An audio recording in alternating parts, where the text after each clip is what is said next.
Hello student, welcome back to my channel AI biology and it's me Avinash Ingade. और आपने thumbnail तो देख ही लिया होगा। और इस वीडियो में हम डिस्कस करने वाले हैं जो कि चैप्टर नंबर 1 है बायोलॉजी का, reproduction in lower and higher plant. उसमें से आईएमपी क्वेश्चन हम इस वीडियो में डिस्कस करने वाले हैं। ठीक है, तो मैं आपको पहले ही बता दूं कि ये जो क्वेश्चन है ये 3 मार्क्स के लिए और 4 मार्क्स के लिए पूछे जा सकते हैं। और इससे प्रीवियस ईयर में पूछे भी गए हैं मोस्ट ऑफ द क्वेश्चन। मैं आपको बता दूंगा कि कौन कौन से क्वेश्चन पूछे गए हैं और कौन कौन से सबसे आईएमपी तो मैं आपको बता दूं कि सारे ही आईएमपी है इस साल, इसमें से कोई भी क्वेश्चन पूछा जा सकता है। ठीक है, तो मैं आपको पहले ही इंस्ट्रक्शन देता हूं कि आपको पढ़ना पूरा है जो कि चैप्टर है reproduction in lower and higher plant. Easy chapter है, छोटा सा चैप्टर, इतना बड़ा भी चैप्टर नहीं है।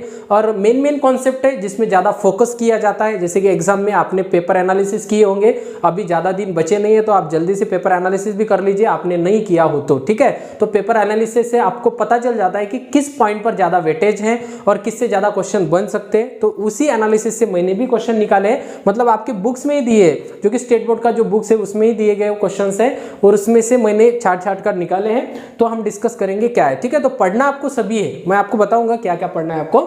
ठीक है, तो सबसे पहला जो क्वेश्चन है डिस्क्राइब द डबल फर्टिलाइजेशन। ठीक है, तो ये तो इंपॉर्टेंट है ही है, आपने जो एग्जाम या क्वेश्चन पेपर देखे होंगे तो उसमें इंपॉर्टेंट है। ठीक है, तो ये क्वेश्चन आपको करना है, describe the process of double fertilisation. ये आईएमपी क्वेश्चन है। ठीक है, अनदर होता है अपना explain the stage of involve the maturation of microscopic into the male gametophyte. ये भी अनदर आईएमपी है। Male gametophyte as well as female gametophyte दोनों ही क्वेश्चन कर लीजिए।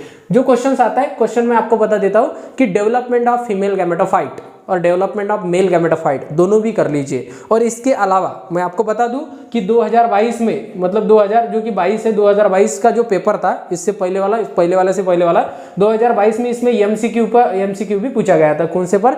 Male gametophyte female gametophyte, I think so में उसमें है एमसीक्यू हो। तो male gametophyte, development of male gametophyte और डेवलपमेंट ऑफ फीमेल गैमेटोफाइट एकदम ईजी है। आपका कॉन्सेप्ट क्लियर नहीं है तो मैंने शॉर्ट भी बनाई है, जल्दी से जाकर वो शॉर्ट देखकर भी आप कंप्लीट, या 1-2 बार शॉर्ट देखने से आपका कॉन्सेप्ट क्लियर हो जाएगा। ठीक है, ट्रिक भी बताइए मैंने वहां पर। तो ये मेल गैमेटोफाइट आप अच्छे से कर लीजिए।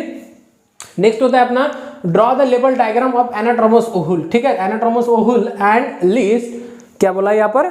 ठीक है, तो and list the component of embryo sacs and mention their fact after the fertilization. ठीक है, तो लेबल डायग्राम किसकी? अपनी एनाट्रोमस ओहुल की। ठीक है, एनाट्रोमस ओहुल कर लीजिए, आईएमपी है।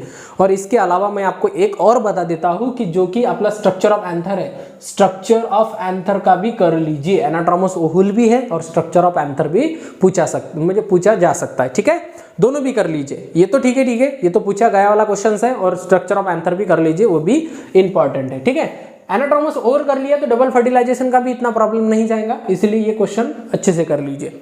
नेक्स्ट देखेंगे कि explain the development of dicot embryo. ये नया क्वेश्चन लिया है मैंने। ठीक है, ये क्वेश्चन ज्यादा पूछा नहीं है। ये जो है इसका जो डायकॉट एम्ब्रियो है, एम्ब्रियो में लेबलिंग आ जाता है कि कौन सा पार्ट का कौन सा लेबलिंग है। तो ये क्वेश्चन भी अच्छे से कर लीजिए, explain the development of dicot embryo. ये क्वेश्चन ज्यादा नहीं पूछा गया है पर आप इसे कर लीजिए। ठीक है, तो ज्यादा तो नहीं, इतने ही क्वेश्चन करने हैं आपको।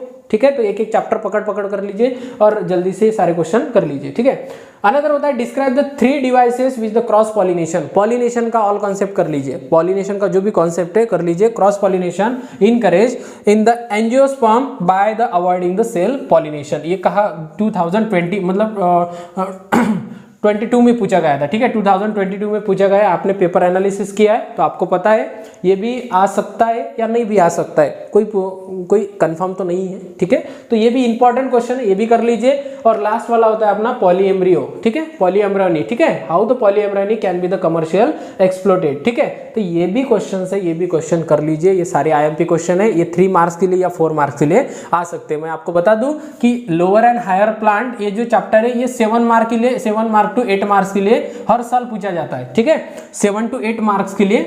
तो ये 8 मार्क्स के लिए उसमें एमसीक्यू भी पूछा जाता है और एमसीक्यू भी इससे ये क्वेश्चन कर लीजिए, एमसीक्यू भी आपके कवर हो जाएंगे, या छोटे छोटे जो टर्म्स है वो भी मत छोड़िए, वो कवर कर लीजिए। जिसने स्टडी किया है मैं आपको पहले ही बता देता हूँ, आपका हार्ड स्टडी पहले होना चाहिए। कंप्लीटली आपका सिलेबस खत्म हो चुका है, मतलब आपने चैप्टर पढ़ लिए, और चैप्टर पढ़ने के बाद जो ये पोर्शन बचे हुए हैं, जो मैंने क्वेश्चन दिए उस पर फोकस कीजिए।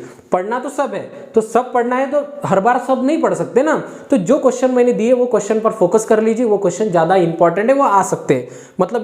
मतलब इसका मतलब ये नहीं है कि आप अनदर पोर्शन नहीं पढ़ेंगे, वो भी पोर्शन पढ़िए, बट इसमें ज्यादा फोकस कर लीजिए, क्योंकि ये आईएमपी है, 3 मार्क्स के लिए, 4 मार्क्स के लिए इसमें से क्वेश्चन आएगा। ठीक है, तो ये होगा अपना completely reproduction lower and higher plant IMP questions. मैं आपको बता दूं कि इस वीडियो में मैंने एक ही चैप्टर लिया, अगले आने वाले वीडियो में मैं 2-3 चैप्टर एक साथ से डिस्कस कर दूंगा। ठीक है, जितना मेरे बोर्ड पर आ जाएगा, एक चैप्टर इधर से आ सकता है, एक चैप्टर इधर से आ सकता है, और एक चैप्टर मतलब 3 चैप्टर मैं आपको एट ए टाइम 3 चैप्टर के क्वेश्चन दे दूंगा। ठीक है, तो अगले आने वाले, ठीक है, तो चैनल को सब्सक्राइब कर लीजिए और ज्यादा से ज्यादा शेयर कर लीजिए।